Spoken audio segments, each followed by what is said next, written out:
down. Oh, this, what did I say? This pain, this. Apana musonda mbonzo muna chibotaura kuti there's only a few guys and those who praise, even Zimbabwean women. Zimbabwean women, there's only one guy, I'm not going to say his name, I know praise Zimbabwean. Oh, Zimbabwean women are not going to be because Zimbabwean women, Zimbabwean women are not going to. And some of them are not praise Zimbabweans, asking us to say bad. Oh man, can I do praise on the guy? Praise Ivan, because there's a bati, so mira. Gadi motoka day. Ratino praise Zimbabwe, chete praise. Tina zoti bat. Ah, my God, this guy Zimbabwe no gets. Ah, because Zimbabwe no gonna be. A bat, what is a bat? But he actually get a fan nemuna Europa blackboard. Akazaza pen. But is it duster? No, Zima Jesus. What's the point? Those read one is no problem. So. We all saw that you can, no matter when you can actually get bullied by anybody. But you have been bullied because you can't be forced by some human being to show a bank statement. This is my balance. I mean, you're just getting bullied there. You didn't have to show. Your house was enough. I mean, we could see the background there. You pay him there. Sitting room, we could all see that. Put him bed, no zero day. Uno worried so uno penera. Bed, you could know 30%. So you don't need to prove that rent. Kungo rent a room, we don't even rent a TV. TV license. You can't ask Munagata say Munaruku UK. Prove out to Nemari. For who? Munaruku UK TV license Yano Badara. £12.50 a month. Tikai converter to Zimbabwe. You can't compare my lifestyle. I got to Siana. My lifestyle I got to Siana. Munariku UK, Munariku UK are jobless. You can't compare Munariku UK are jobless. Munariku Zimbabwe are jobless. A lot of people are UK. They never married Zavarko. They are Zimbabwe. Vano considered to be the richest. Quite my average. A lot of because Vanaruku UK on average 122,000 a year, 125,000 a year. Vama on 16,000 a year. Tika Tora Mario, Tika Tango Tambisa Muno, one are Zimbabwe, that amount. UK. And the thing that you Tora takes it.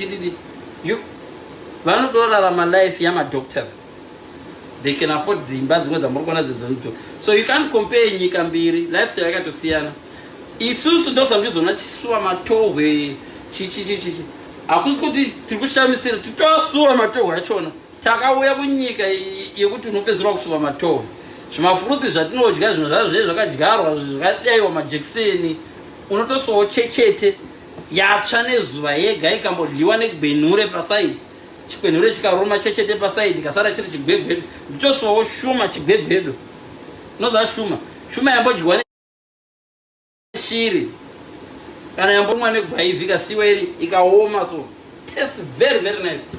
But it doesn't mean that lifestyle yedu ndiye chibegwedu. No. Lifestyle ibopekera chibegwedu. Let's not bully each other.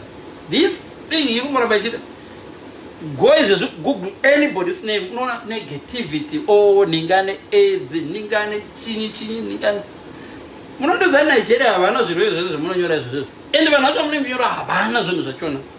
All you want is just to tarnish a name. Right now to tell about Zimbabwe. Also, Zimbabwe is so loud. So what? Managerian answer, he bummed Papa, he pele Papa, he never go boy mana. On the pair, on a pair. But I won't put the Managerian as I'm alive, good yo, I wanna marry, I wanna cheat, and that numbers of manager Zimbabwe, Doye Ganika. You know that they are marry. Yet, when you get paid, you go and buy money. I've never had a country where you get paid, then you go and buy money with your pay. And then you go like, I'm not married, I'm not married. To who? Shamari, you can't even fix your own you get paid, right? Your wages. Oh, I'm paying my wages. I've never heard that. Guys. And then you guys are busy bashing each other. Oh, live. And then I'm live. In opera naka in my views. Then there's a live. You go to Panama 3 1,500. 1,500. 2,000, 6,000.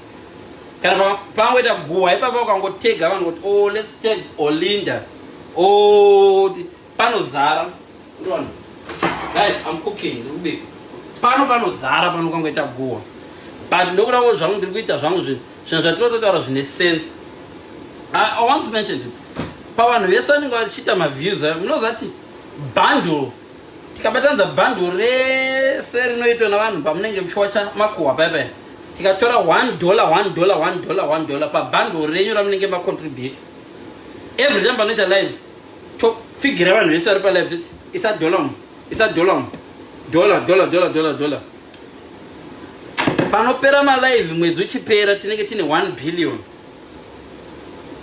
1 billion, which no consult of running a supermarket and of running a business. Near 1 billion, Yamam Itamaque.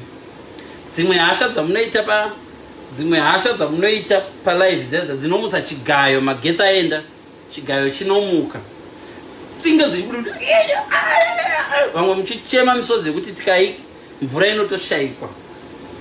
Tikai convita misozi tika itama kore kunonaya bizikukado zara tikanoreza hove.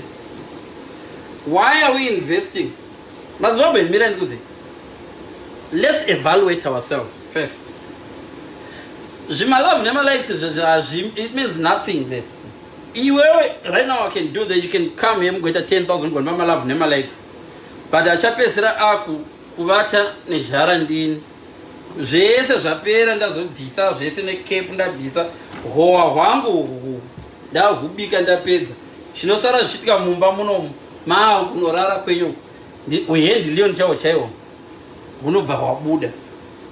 So you can always do what you listen, guys. Pa Facebook panapa we are acting. This is not me. I'm on social media, I'm acting. This is not. Oh, we all know that you're acting, guys. Life in general is acting. Otherwise, can I guys acting? Wait, you can switch off right now. You won't be surprised. You don't. Mugadisira camera. Do that. When we you not to penya magarenye teaspoon in the kitchen. When you not penya we know that you're pretending when you're on Facebook. Oh, this bashing people.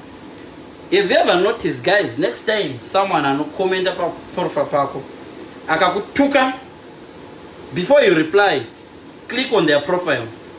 We'll check out 2, 3, 4 pictures going backwards. Namu ine muni unoto zubuza.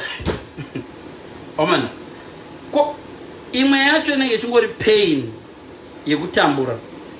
Tanga ima kusatwa pita live no munu. Check a level remunu warukuita level. Sometimes you are investing. Murukuisa misoro ye 50p Brazilian. You are wasting Brazilian ye mchiza musoro we 50p. Musoro we $1 murukuisa Brazilian. Munaga kuwanzira. Taura zako love zero mazimbo competition hope. Vangu vana muri kompita navo ka. Wakafana munhu ari kuzvidriver Lamborghini yake. Kamini kupa kovia. Kachikova teka pepe katsiridza water. Waita hasha kutsamwa. Hakandiziva mira one maovatekero anchakaita. Shamwari tanga wacheka munhu ari kompita iligi yako here. Munhu anoya chikuudza kuti this is fake. This is fake. Iye akapfeka nyatera risina zita risina kana iwe akapfeka hembe yasingazivi inonzi chii because akachekwa the owner of the shirt akacheka label yamubaba akazofa necorona murume mabhendo amozvati corona iri kuuya vanhu saka gadzirirai mabhero ari kuuya kwakafanwa kwawanda kuuk saka mabhero ari kuuya muchaona dzimwe labels muchamaona but dzimwe dzacho dzakadambugwa because zvinomara zvimauyu munhu iye akapfeka label asingaziye anouya achiona iwo wakapfeka ichi but that's fake hauna zvakapfeka mudhara iwewe bhachi rako rakasoni iwewe kana uchichi munhu mumwe munhu anenge uchikompita naye hatombozi level rako vamwe vanhu atinoburana navo havana tomboenda kuchikoro hazvibetseri kuudza munhu Pythagoras theorem munhu akafudza mombe hazvibetsere kuridzira mbudzi rege music tora rege music yaBob Marley nezispika rakadai so unoridza mudanga kana uchingwa mbudzi dzichatanga kudaiwo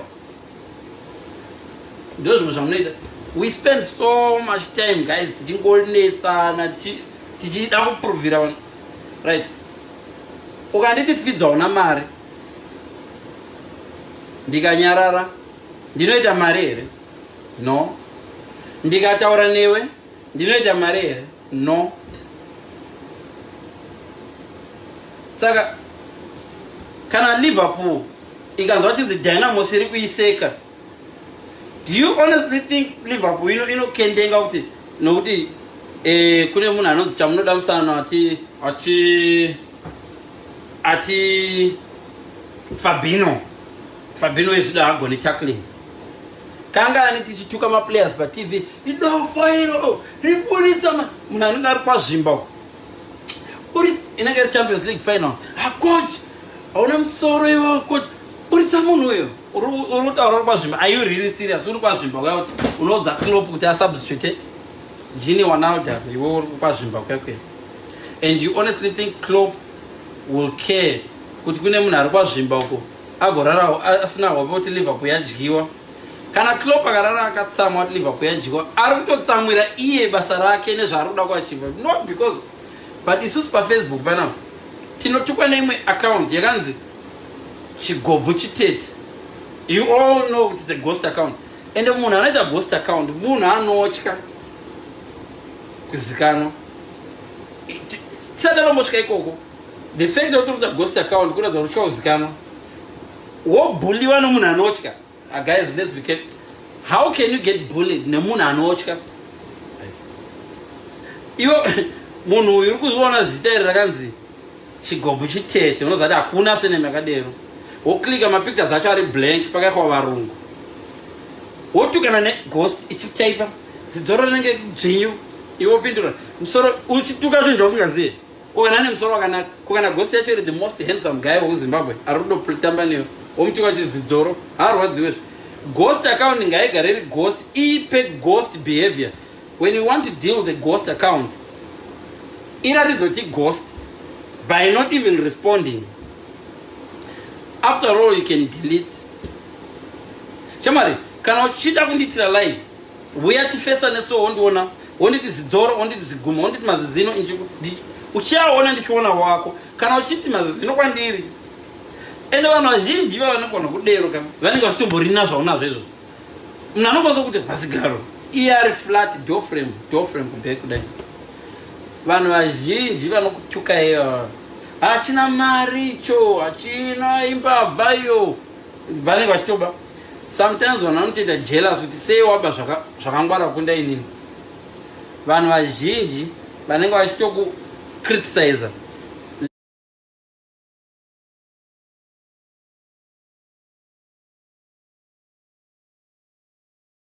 level ravo iro inonzi projection in psychology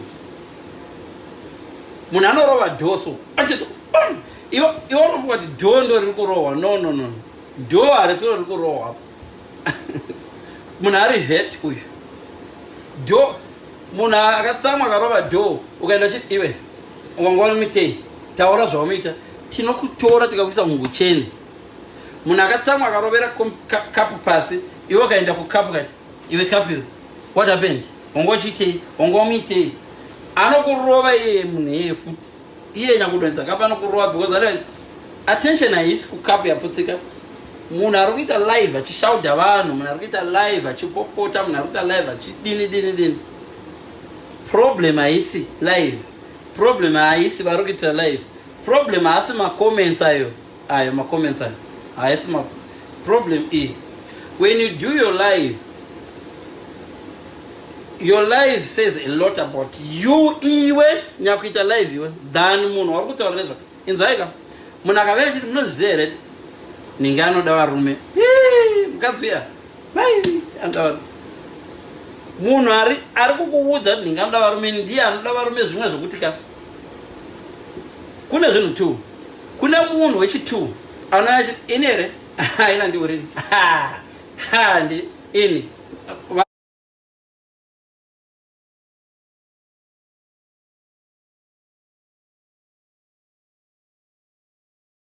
varume munozviziva, vakadzi munoziva mhomho yese yakakwadwa kuti inini ndokwanisa kurara kana pasaidi newe kurara kukaedza. Shamwari try it. Uenda kumba kwako chimwe kucharara kukaedza unoona wambundikirwa unobva munhu. Inzwaika mese munoziva kuti ndinwe doro but haungambondinzwi chiti ini boys handinwe doro. Makambondinzwa because zvinhu zvinodori normal kwandiri kusamwa doro. Saka ukaona munhu achida kuprova boys munoziva kuti nandihurireni ini nandimwe doro ini wambotumwa nani kuvabvunzwa nani zvedoro wangouya wega. Shamari you're trying to cover them. Unenge unotomwa doro iwe. Hanzi chibotoverai metsuzela mudhara radio yangu haisati yadzoka ndakatenga imwe chatanga kuzorova chatiri chitoita malive chitoridza music pano ndakatenga imwe radio chauya manje manje. So guys ndoda kuti let's find a day kana mukwanza mutaurira president let's find one day per year rachangoti this is Zimbabwe day. Kune Africa day sanambodza Zimbabwe day handisi kuda zveindependence zvehondezvo zvokurangara vanhu vakafa. No, Zimbabwe day ramunoti no one is going to work today. It's Zimbabwe day. Not on Monday. It's a holiday. Yes, Zimbabwe. We want to say positive things about Zimbabwe. Not kutaura zvavanu vakafa. No, people who are alive. Celebrate anyone who is here. Ukaona chinhu company on that day. My companies evanhu vemuZimbabwe. Only are 100% sure kuti iyi company ndeyemunhu kuZimbabwe. Wait on my discount. Nhasi chingwa chese chiri kutengwa kubhekari remunhu wekuZimbabwe. Nhasi toda unotenga shangu kwaBhata Wayne Brenner because it's Zimbabwe day. Tichipromota navanhu vekuZimbabwe.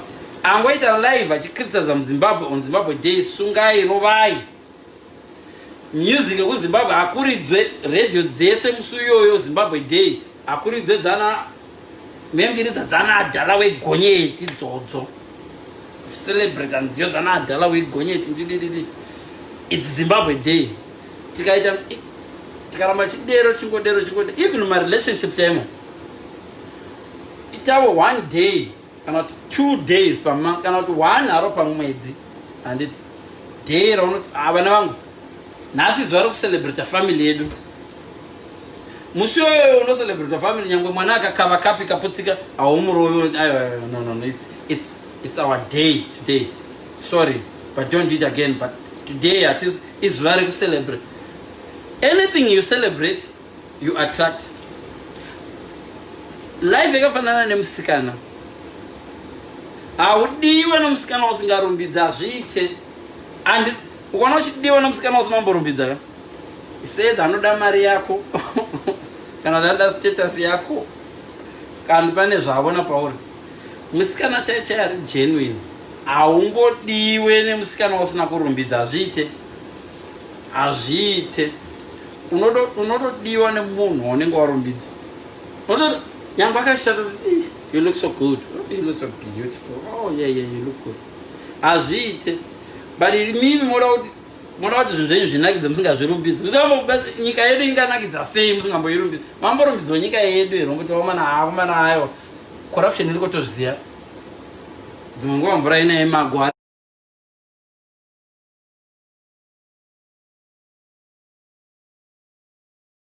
kwanoruma. But totadza here vambocelebrate wa Zimbabwe one day chero celebrate umana Zimbabwe ndizvo umana. Kungoona umwe munhu anoudza nezve Victoria Falls nyangwe usati wakakuenda. We have a place called Victoria Falls. Why they go? Very nice, very nice. Because right now every time you speak about Zimbabwe, people they just see corruption. Vanogona munhu achibigwa. But honestly, if you go to Zimbabwe, guys, dzimwe dzimba dziri kuZimbabwe dzakanaka. But even isusu tine vana vari muUK. Ngatitumire, ask people in Zimbabwe, can you go and take a picture of a house? Kwete yako, some guy's house. ari rich kunana board tombotora picture yemba yenyu baba imba yenyu yakanaka hinda ndina anti vangu vari ku-UK vati vandoratidza vana vavo kuti kuZimbabwe kune dzimba dzakanaka. I don't think munhu anora anokubikira tea ndine mamwe andakadzaona ndokufondira paWhatsApp imba yenyu yakanaka mama ndombirotora but ukaonekwa uchitora picture yemota yeumwe munhu mustreet vangada unoromba inonokandiwa mbhodhoro my way my picture munhu akavati Leon you look smart, can I take a picture of you? Unonokandiwa paperback my way unonokandiwa paperback uyaende zvimagrupu zvenyu muchinzi uyandi kudyise uyanditidyise varume uchidyisa murume iwe hakuna chinhu chinonzi kudyisa murume. Varume vese vamakadyisa ka vanoita zvinhu tu vakatadzaita chipembenene mumba kana chiri chipembene chimunhu chechangu handifuni chero bonde varume vakadyisa vanodoita wauraya murume wako unomudyisa oita bho uripo ukabuda varume vakadyiswa mahuriro avanoita deno vamuchigona kuita mushonga wokudyisa kuti isamira kumahure wewe kana nendati ndingatoda kuti vedu navamuchiita mushonga wokuti kungodyisa munhu ndandide ende vamwe vanhu vamune muchidyisa vagara achitokuda izvi kuzodyisa munhu hunge atobvokudza ndokuda umwe munhu ari kukuitira zvese uri unoda kumudyisa why enda unodyisa akakuvenga uyo enda unodyisa varungu kunana America vari kurova vatema. Why can I not sit still? How can I sit still when I'm dumping? There's nothing there to sit on. I'm in the kitchen, I'm cooking. And that's Zimbabwean again.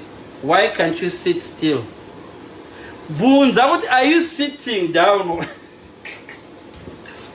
But Zimbabwe, stop assuming things. Those you just assume to me agagaro. And you know, I'm in the kitchen here. I'm cooking. Nango karkandangoita ka live ngangoti let me do live. Zvakangona kabvunza. Sometimes unonzwa muZimbabwe nachiti mukomana ati ndokuda sister ndokudai. Onzwa munhu achiti unoda ndirovesa nemukadzi wako. That vunza, are you married? Munhu akati ndine murume ini ari kuzama kukuda ndokuda. Asi ukabakwa nemurume wangu imhosva yako hakusiko munhu akandokudaiwo kati munoda kutovesa nevarume venyu munoda kutovesa nevakadzi venyu. For me talk yakadero inoreva kuti unomuda usatombo kana akuudza ndinoda ndovesa nemukadzi iwe chidongovhara side mukadzi watodiwa. Why can you not ask kuti unondida mbondiudza nezvangu, who are you, in a nice way. What unondida, who are you, unoita nezvei, what's your status, uri married here, wakamboroorwa, unofarira vana here. Vamwe venyu papapo unongoti akavingwa kuinbox, who gave you my number? Aiwa haisi number, ndaona stara, who gave you my vuma sometimes muedhewa. The reason why I'm saying this is vanhu vacho vari single, vacho vari in need ndo vari wese. Vari married, vari kunofanirwa kuchengetedza marelationship avo ndo vari nice. So we end up tava nenyika ine vanhu vanongohura vachihura, vari single vachishaya, varume vari single vachishaya, vakadzi vari married vachihura nevari single. Nyika haibudirire. Sometimes, and I can bet you this, pavanhu 10 wakaignore inbox kwako ka hapashaikwi 1 wokuti deni wakangomuresponda zvakanaka-naka usina kumutuka. Kana une umwe munhu usati it's so nice kungoaccepta munhu. Vanhu 10 wakabloka. Guys, kana uri single uri kuma 40s 30s uri single enda kuvanhu wakabloka, wovatarisa zvakanaka-naka, haushaikwi 1 pavanhu vakabloka 10 wavo, haushaikwi 1 anga achatokuroora ipapa panhu 10 papapo. Pane 1 wakadadira, pane 1 wakajaja, ndaona maprofile maybe apo. Ende ugoona vanhu vazhinji vanoposauna nambenge kweka zvinyadzi. Let me tell you guys, usajaja munhu nezvana Facebook zvamunoona. Vamwe vanhu vanotaura zvinhu zvisina musoro paFacebook ipapaya, they are actually good people. inongoriwo peer pressure kuti inde pafacebook ndikambonyora zvinyadzi handine ghost account hapana anondiziva. Iwo unotsvaka munhu akadai muchecho akadai so ndiye anenge achidori number 1 yetsotsi guru. Rega kujaja munhu neinternet, rega kujaja munhu neprofile picture, rega kujaja munhu necareer yake. PaFacebook kubasa kuno kubasa. PaFacebook vamwe vanhu vari kuenda hanzi kubika nyama. PaFacebook pagraft. Zvamunopedzisira maita vanhu imimi ka ndezvokuti unoramba murume akuhurira, unorogwa nemurume akarambikwa kuhura, woramba nemukadzi akuhurira, uchinorogwa nemurume akarambikwa kuhura, woramba murume anorova, uchinorogwa nemurume akarambikwa kurova. Sare ingori zisekoso 10 years after zviyere zvaitika ndingori pa same stage. Chandakagona hapana. Dzimwe dzenguva vanonamata vachona you overdo it. Kana chiti overdo ndorati munhu kana munamata vamwenyu munovhara brain, common sense dzese dzinoenda. How can you fast for your husband uchigara naye musame house usingamuudzi kuti you're fasting for him? Why are you fasting? Oh, I'm fasting for my husband. Kuti arege kuenda kubhawa. Wakambotaura here nenyaya dzekuenda kubhawa ukamubvunza kuti kona husband sei uchienda kubhawa? No, God is in control. What is in control? You fast for certain things. Unokwanisa kungotaura nemunhu you know what, Leon, nhau yako yekuenda kubhawa yandifarira. Hapana zvatingaita kuti tive nebalance. Tive nebalance yekuti panhau yekuenda kubhawa iyi handifarira. Unofasta, munhu anofasta 60 days akafasta. Kuna munhu achingoonda so, are you okay baby? I'm fine. My text message, my WhatsApp group, pastor, pray for my husband. My husband is very stubborn. He doesn't listen to me. Dzimwe dzenguva so. Dzimwe dzenguva. Let me give you a scenario, guys. And this could nyebera and this could parident. Again, give you a scenario. Wanzo makuwa yo. Pana mnakuza murume wako anohura. Ndoda kuitira 2 ma scenarios. Pamwe tetombo ti murume wacho zvesho anohura. Ndoda kupa 2 vakadzi example. Ndotanga nopi? Ndotanga neari boy here kana ndotanga neasiri boy? Isai ma likes ndiona ndikupe example dzacho. Ndoda kupa 2 ma scenarios. Murume ahura zveshuwa.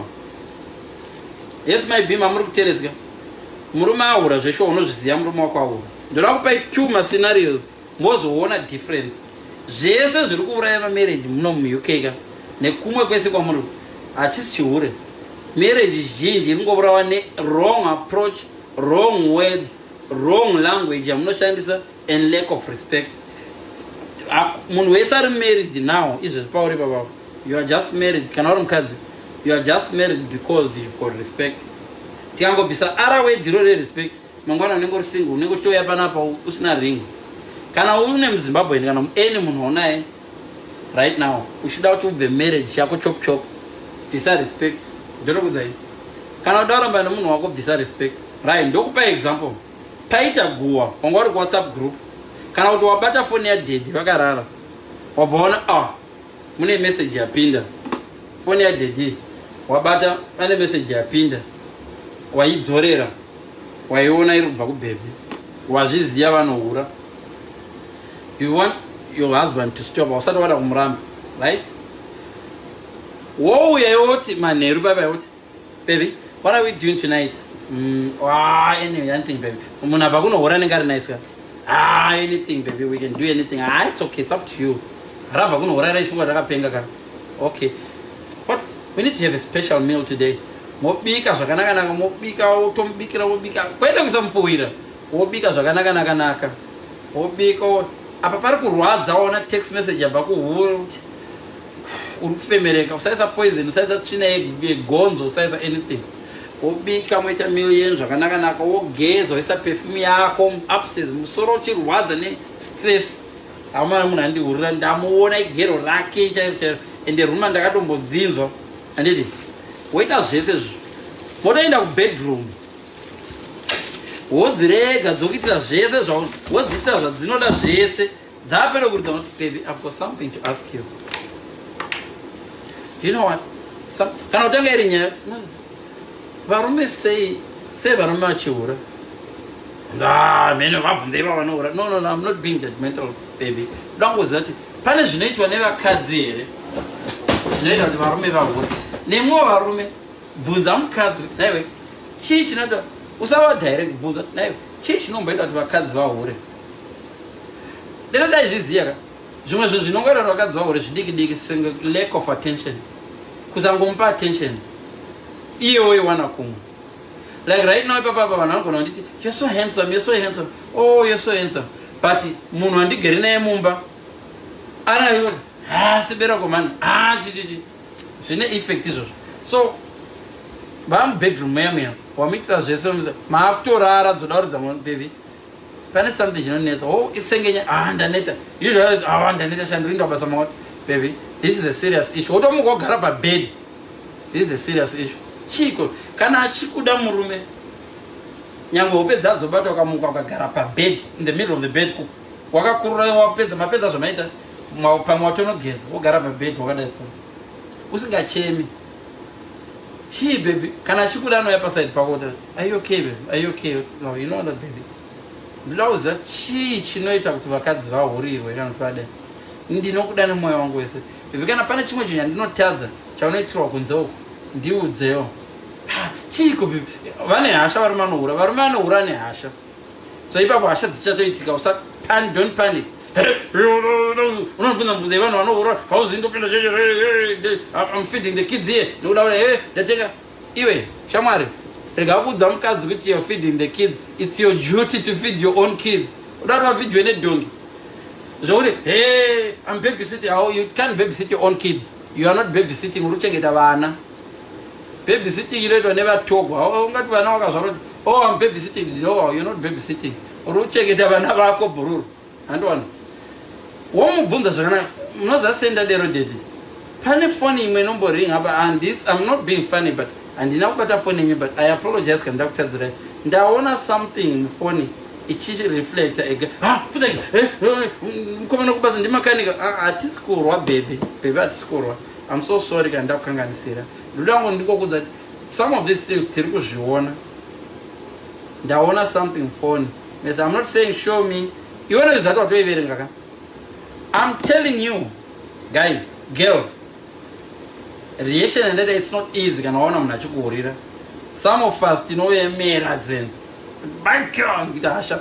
but mukadzi werudzugu kwandaitawo uyu mukadzi anoita kuti murume akaenda kusmall house so aseme small house yake anoisiya small house guilt conscience. Even asiri guilty anofungisisa kaviri katatu ende murume ukamuramba haarikavi. Musoona kuti ashamari marriage ndafunga kuipedza. Baba vemwana I am very very sorry. Ndakutambisira nguva yenyu. Mandiradza kuti hamundide. Inda kuenda kwedu. Ndo vakadzi vanotevegwa. Vamwe venyu by the time yamunoramba varumeka murume anoti thank you Jesus. Iwe chifunga kuti achauya kuzokunyengerera.